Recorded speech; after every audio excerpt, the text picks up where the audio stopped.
जय हिंद साथियों। आइए आज हम लोग देखेंगे कि जो पेपर में बार बार आ रहे हैं ग्रुप डी में जीके और जीएस के प्रश्न, आज उन पे चर्चा हम लोग करेंगे। आज उन्हीं को देखेंगे। तो आइए आज उनको देखते हैं कैसे प्रश्न आ रहे हैं, आपको भी पता चल जाएगा, हमको भी पता चल जाएगा। चलिए देखते हैं।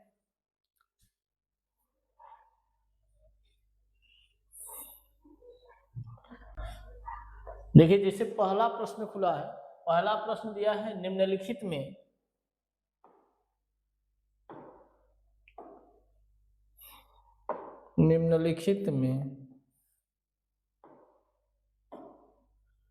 निम्नलिखित में से कौन सा संभारिक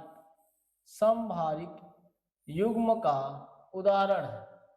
संभारिक युग्म का उदाहरण कौन हो सकता है।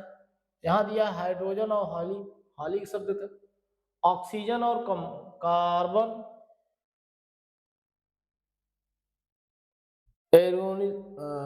यहाँ पे कैल्शियम और आर्गन होना चाहिए।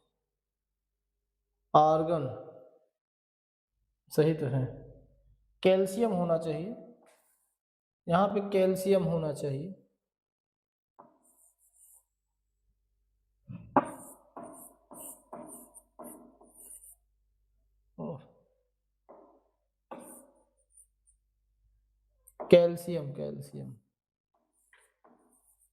कैल्शियम और आर्गन, कैल्शियम और आर्गन। यहाँ क्लोरीन एंड ऑक्सीजन यहाँ पे होना चाहिए।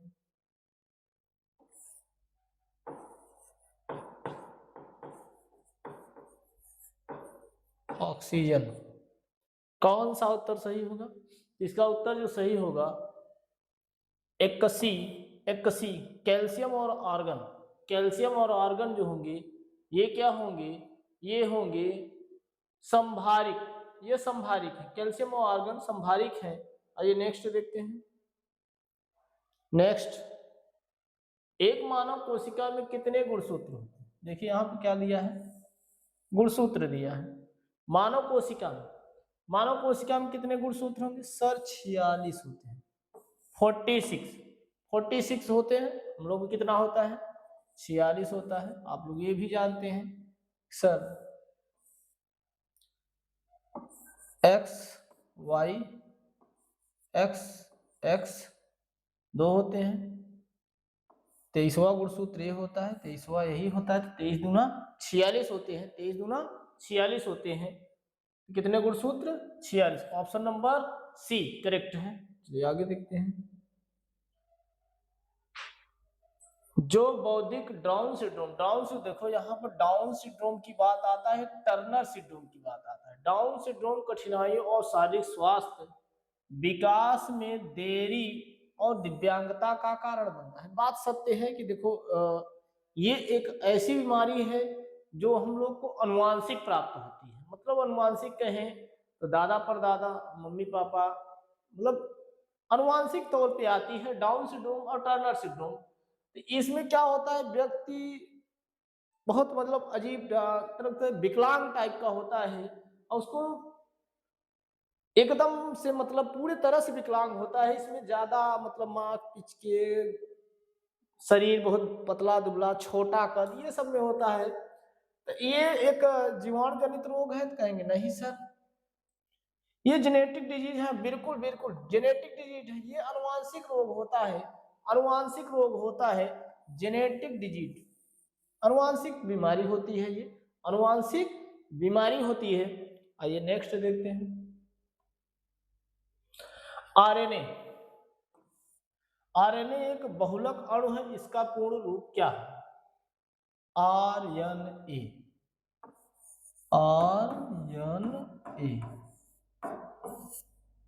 देखो इसका जो फुल फॉर्म होता है, आरएनए का फुल फॉर्म देखो, आरएनए होता है, एक होता है डीएनए, एक होता है डीएनए और एक होता है आरएनए। आरएनए का जो फुल फॉर्म होता है राइबो न्यूक्लिक एसिड, इसका जो फुल फॉर्म होता है राइबो न्यूक्लिक एसिड, इसका होता है deoxy ribo nucleic acid.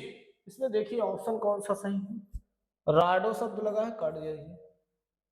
Rhino शब्द लगा है, नहीं है ना। रेस्टो शब्द लगा है, नहीं है।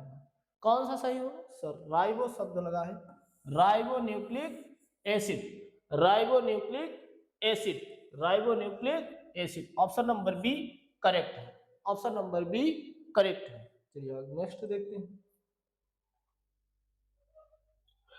यूकैरियोटिक कोशिकाओं में आरएनए, यहां शब्द समझिएगा, यहां यूकैरियोटिक कोशिका बोला है, इसमें आरएनए का जिक्र किया है। आरएनए का संश्लेषण होता है, आरएनए का संश्लेषण होता है। शब्द दिया है माइटोकॉन्ड्रिया, सेंट्रियोल्स, राइबोसोम्स, न्यूक्लियस।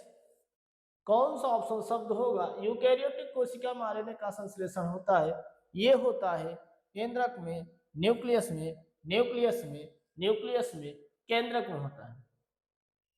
चलिए नेक्स्ट विरोधी गुणों का युग्म, विरोधी गुणों का युग्म, विरोधी गुणों का युग्म जो समान विशेषताओं और नियंत्रित करे क्या कहलाता है? विरोधी देखो एक शब्द आया है, विरोधी गुणों का युग्म, युग्म मतलब होता है जोड़ा, समान विशेषताओं को नियंत्रित करे, मतलब एक समान विशेषता को नियंत्रित करे क्या कहलाता है? यहां पर दिया है घटक, अनुविश, मोवास, युग्म विकल्पी, एलील, वंश परंपरा। कौन सा होगा? युग्म एलील, युग्म विकल्पी, जिसे हम लोग एलील, जिसे हम लोग जोड़ा भी कहते हैं, यही इसका उत्तर सही है, यही इसका उत्तर सही है। आइए आगे चलते हैं। नेक्स्ट, वे दो चर कौन से हैं जिनका संबंध पर्यावरण के कूजनेट वक्र द्वारा दिया जाता है? कूजनेट एक वक्र होता है, मतलब ये सर्कल होता है। यहां पर दिया है असमानता और कर राजस्व, असमानता और प्रति व्यक्ति आय, पर्यावरणीय अवनति और कर राजस्व, पर्यावरण अवनति और प्रति व्यक्ति आय, प्रति व्यक्ति आय। तो इसका जो उत्तर होगा पर्यावरणीय अनवति और प्रति व्यक्ति आय, यही होगा इसका उत्तर। पर्यावरण कूजनेट वक्र द्वारा दिया जाता है। एनवायरमेंटल, नेक्स्ट चले। समाज के साथ सीमित उत्पादक मतलब कोई सीमित उत्पादक संसाधनों के कारण अपेक्षाकृत दुर्लभ वस्तुओं के बीच चयन की समस्या को मदद से चित्रित किया जा सकता है। मतलब इसमें क्या दिया है? समाज के साथ सीमित उत्पादक संसाधनों के कारण अपेक्षाकृत दुर्लभ वस्तुओं के बीच समस्या को मदद से चित्रित किया जाता है, दिया है। ऑप्शन ए दिया है सीमांत उपयोगिता वक्र, ऑप्शन बी दिया है बजट रेखा, ऑप्शन सी दिया है उत्पादन संभावना वक्र, ऑप्शन डी दिया है मांग वक्र। इसका जो ऑप्शन सही होगा उत्पादन संभावना वक्र। चलिए नेक्स्ट चलते हैं। उत्पादन संभावना वक्र। उड़ीसा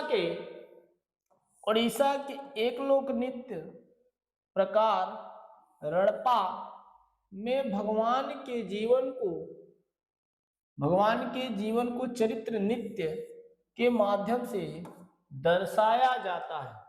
कौन से भगवान हैं जिनको उड़ीसा के रणपा नृत्य होता है जिसमें उस भगवान को दर्शाया जाता है?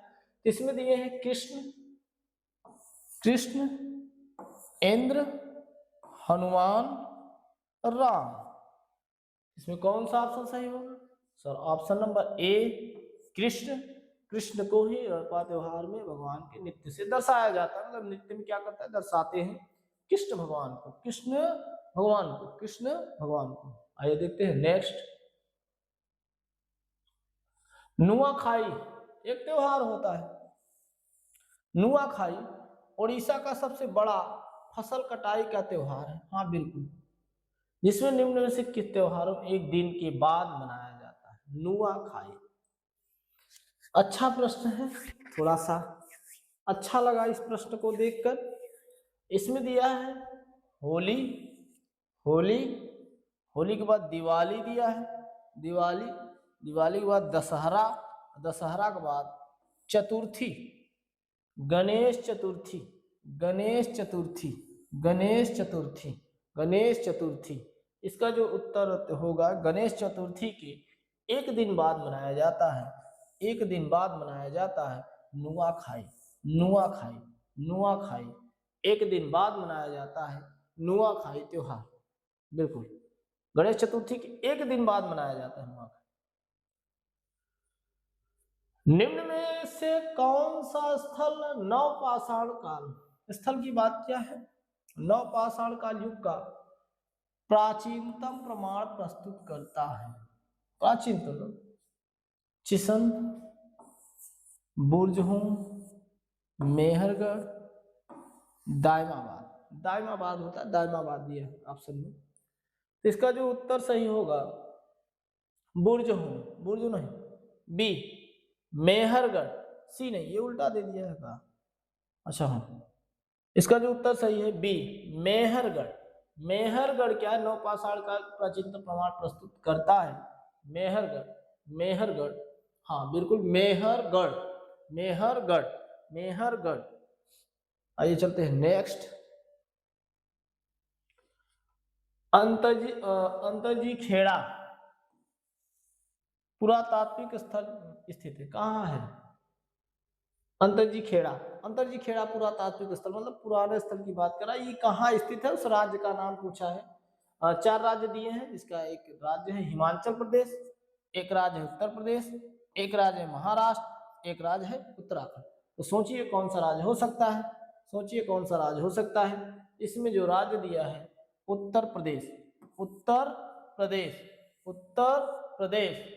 अंतरजी खेड़ा पुरातात्विक स्थल उत्तर प्रदेश में स्थित है, उत्तर प्रदेश में स्थित है। आइए नेक्स्ट चलते हैं। पिकलीहल, पिकलीहल उतनूर महत्वपूर्ण स्थल है। अच्छा प्रश्न है, बढ़िया प्रश्न है। पिकलीहल, पिकलीहल उतनूर महत्वपूर्ण स्थल है। एकास्मक, एकास्मक, पुरापाषाणीय, नवपाषाणीय, महापाषाणीय। ऑप्शन थोड़ा सोच के दीजिएगा। इसका जो उत्तर होगा option number C, option number C पूर्ण नवपाषाणीय, नवपाषाणी। पिकलीहल और उतनूर महत्वपूर्ण स्थल है नवपाषाणी, नवपाषाण कालीन कहिए या नवपाषाणीय कहिए या नवपाषाण कालीन कहिए, कोई दिक्कत नहीं है, सब सही है। चलिए आगे चलें नेक्स्ट। कुल क्षेत्र फल के संदर्भ में विश्व के सबसे बड़े देशों में भारत किस स्थान पे आता है? तो कोई प्रश्न नहीं है। इस प्रश्न का उत्तर आप लोग समझ चुके हैं, बार बार पढ़ते आए हैं हम लोग। भारत में हम लोग का 7वां स्थान आता है, 7वां स्थान आता है, 7वां स्थान आता है। बड़े देशों के क्षेत्रफल में हम लोग का जो स्थान आता है ये 7वां आता है, 7वां, 7वां। जैसे रसिया की बात करें, रसिया, रसिया आप लोग जानते हैं कि बड़े देशों में रसिया। फिर हम लोग 7वें नंबर पे, हम लोग कितने नंबर पे हैं? 7वें नंबर। किसमें? क्षेत्रफल में है हम लोग, क्षेत्रफल की दृष्टि से। अगर जनसंख्या की बात कर दिया जाए तो जनसंख्या में इस समय हम लोग वर्तमान की बात करें तो इस समय पहले पे है और क्षेत्रफल में 7वें पे। आइए नेक्स्ट चलते हैं। कितने भारतीय राज्यों की सीमाएं भूटान की सीमा से लगता है? बहुत बढ़िया प्रश्न है। भूटान की सीमा हमने बताए थे,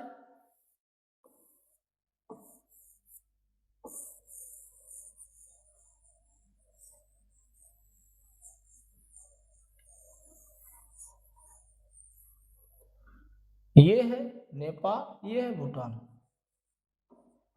इसकी बात की गई है। सीमा का मतलब होता है सर इस तरफ तो सिक्किम मिल गया, इस तरफ अरुणाचल मिल गया, इस तरफ सिक्किम मिला, उस तरफ अरुणाचल मिला, और सोचो नीचे कौन हो सकता है, नीचे कौन हो सकता है, नीचे कौन हो सकता है, नीचे कौन हो सकता है? सर यहाँ असम भी है, यहाँ असम भी है, थोड़ा सा टच करता है पश्चिम बंगाल, थोड़ा सा टच करता है पश्चिम बंगाल। बिल्कुल बिल्कुल बिल्कुल 15 का एक 4 राज्य ऐसे हैं जो भूटान के सीमा को क्या करते हैं, ये संपर्क में करते हैं, मतलब साझा करते हैं, बॉर्डर को साझा करते हैं, बॉर्डर को साझा करते हैं। आइए नेक्स्ट देखते हैं। नेक्स्ट, निम्नलिखित में से किस राज्य की सीमा भूटान के साथ नहीं लगती? देखो वही भूटान की बात फिर से आ गई, यहां नहीं लगती। सिक्किम अभी पढ़ के आए हैं, सर लगता है। पश्चिम बंगाल और अरुणाचल प्रदेश, एक राज्य हमको दिखाई दे रहा है, एक राज्य हमको दिखाई दे रहा है, बी मेघालय का नाम हमने नहीं लिया था, हमने पश्चिम बंगाल का नाम लिया था, अरुणाचल प्रदेश का नाम लिया था, सिक्किम का लिया था, असम का लिया था, मेघालय का नाम नहीं लिया था। तो मेघालय इसका ही क्या होगा, उत्तर होगा। मेघालय इसका क्या होगा, उत्तर होगा। देखो अच्छे प्रश्न हैं, अगर ऐसे प्रश्नों को हम लोग करते जाएंगे जाहिर सी बात है पेपर में एक अच्छा नंबर लेके आएंगे और सिलेक्शन डन है। बिल्कुल। निम्नलिखित में से कौन सा राज्य नेपाल के साथ अपनी सीमा साझा करता है? बिल्कुल नेपाल के साथ, अभी अभी हमने बताया।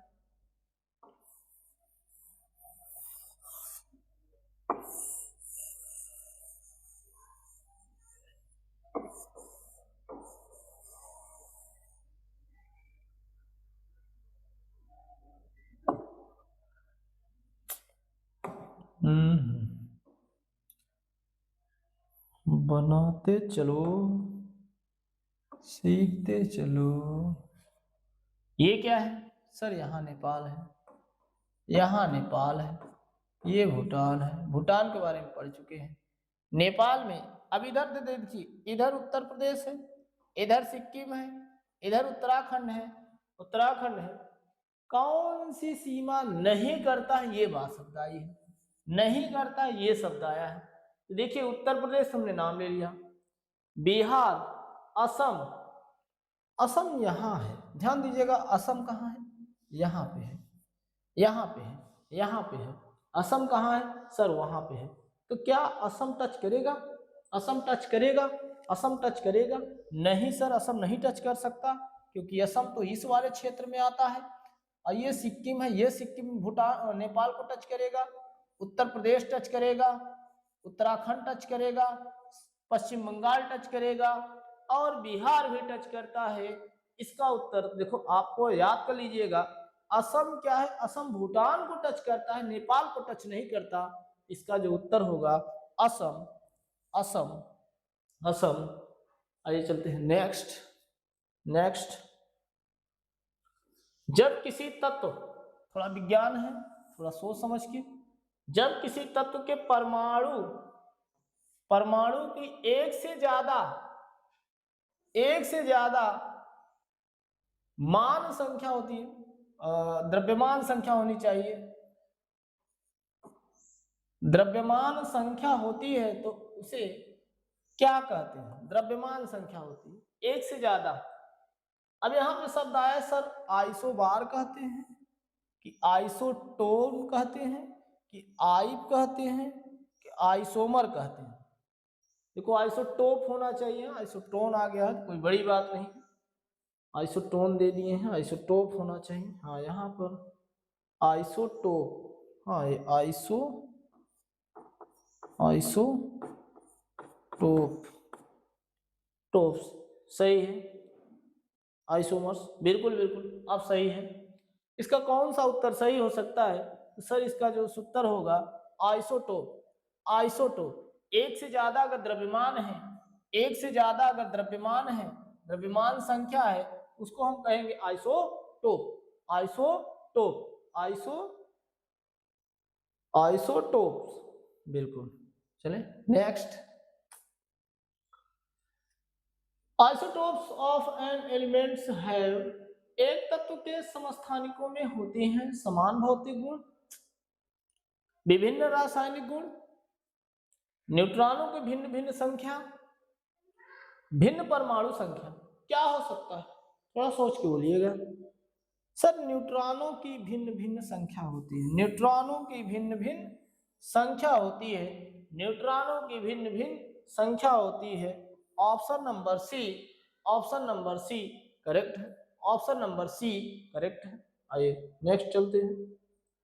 निम्नलिखित में से किस वैज्ञानिक को जीव विज्ञान का जनक या पिता कहा जाता है? Fathers of biology, fathers of biology. हाँ इधर दिए होंगे, यहाँ पे है फादर्स ऑफ बायोलॉजी। देखो हार्न स्पेंसर इन्हें काट दीजिए, का तो कोई नाम नहीं है। लेमार्क ये भी नहीं हो सकते, डार्विन ये भी नहीं हो सकते। सर बचता क्या ना? अरस्ट्रायल बचते हैं, अरस्तु बचते हैं, अरस्तु बचते हैं, अरस्तु बचते हैं, जिसे हम लोग फादर ऑफ बायोलॉजी कहते हैं, जीव विज्ञान के पिता कहे जाते हैं या जीव विज्ञान के जनक कहे जाते हैं। अरस्तु को याद करिएगा, अरस्ट्रायल को याद करके रखिएगा, यही इसका उत्तर होगा, यही इसका उत्तर होगा। ऑप्शन नंबर बी करेक्ट है, option number B, option number B correct. चलिए नेक्स्ट चलते हैं। अनुवांशिक रूप से समान व्यक्तियों में, हाँ समान शब्द आया है, समान व्यक्तियों के बीच प्रत्यारोपण को क्या कहते हैं? यहां पर है प्रत्यारोपित करने का शब्द आ गया है। Autograft, isograft, allograft, xenograft. क्या हो सकता है इसका उत्तर? क्या हो सकता है? Isograft, isograft, isograft, isograft. इसका उत्तर जो होगा आइसोग्राफ्ट, आइसोग्राफ्ट। इसका जो उत्तर होगा आइसोग्राफ्ट। चलिए नेक्स्ट चलते हैं। प्रत्यारोपण। विलगित, विलगित प्रोटीन की पहचान हेतु शोषक पोषक होना चाहिए, शोषक तकनीक, द वोल्डरिंग use anti the isolated protein. हाँ बिल्कुल बिल्कुल पोषक होना चाहिए, कोई बात नहीं। विलगित प्रोटीन की पहचान है तकनीकी क्या है?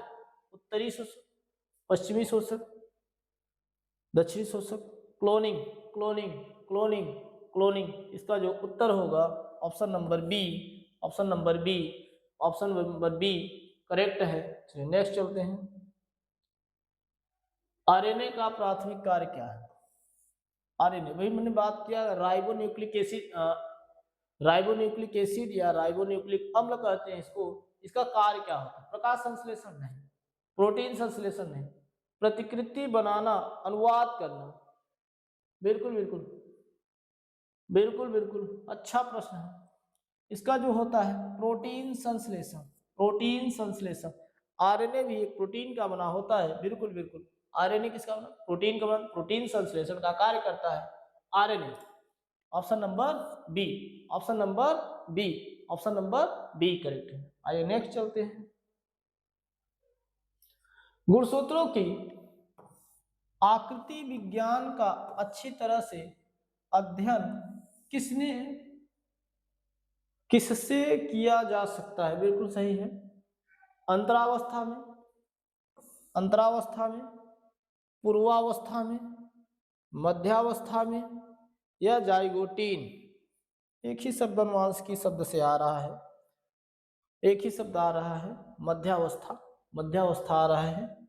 25 का सी, 25 का सी मध्यावस्था गुणसूत्रों की आकृति विज्ञान का अच्छी तरह से अध्ययन किससे किया जाता है? मध्यावस्था से किया जाता है।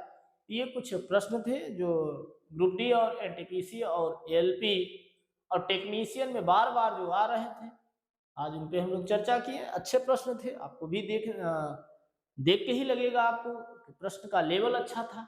अब ऐसे प्रश्न अगर आ जाए तो आप क्या करेंगे? आपको दिक्कतें बढ़ेंगी। तो थोड़ा सा ऐसे प्रश्नों पे ज़्यादा अपना एक तरह से समय ज़्यादा दीजिए, जो कि ये प्रश्न आपको परेशान करेंगे। सरल प्रश्न तो सभी को हो जाते हैं। इसी के साथ अपनी वाणी को हम विराम करते हैं। जय हिंद।